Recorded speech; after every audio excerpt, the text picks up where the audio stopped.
On October 17, 2019, Lebanese citizens stormed their own banks, not to rob them, but to withdraw money that legally belonged to them.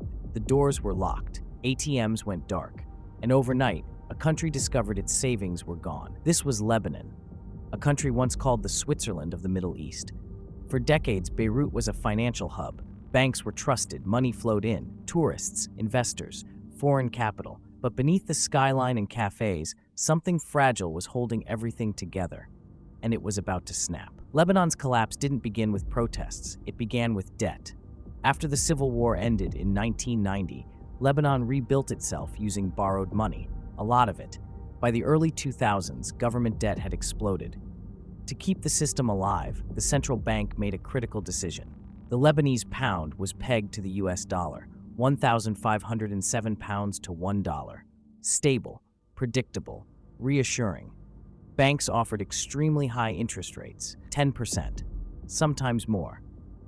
People deposited their life savings, so did the Lebanese diaspora, so did foreign investors.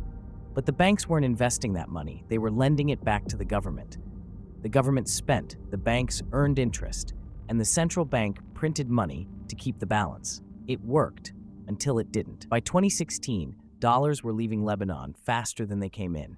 Tourism slowed, foreign investment dried up, remittances declined. So the central bank made another move, a complex operation later called financial engineering. Banks were promised massive profits if they could bring in fresh dollars, short-term survival, long-term disaster. By 2019, Lebanon was running out of dollars, but the banks didn't announce a collapse.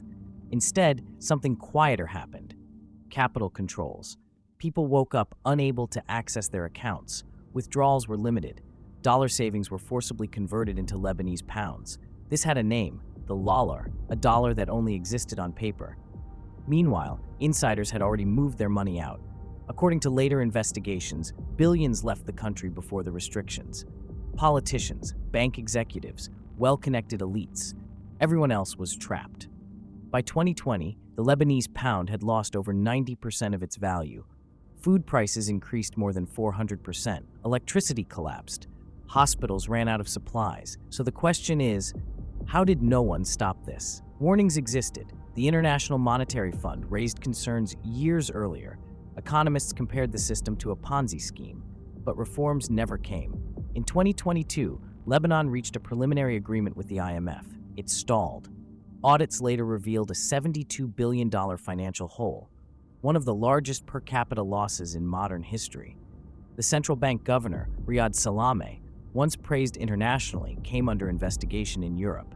France, Germany, Switzerland, money laundering, illicit enrichment, abuse of power. Salameh denied wrongdoing, but the numbers told a different story.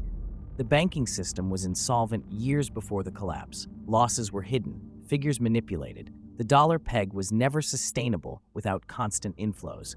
Lebanon wasn't unlucky, it was structurally doomed. Lebanon didn't collapse overnight.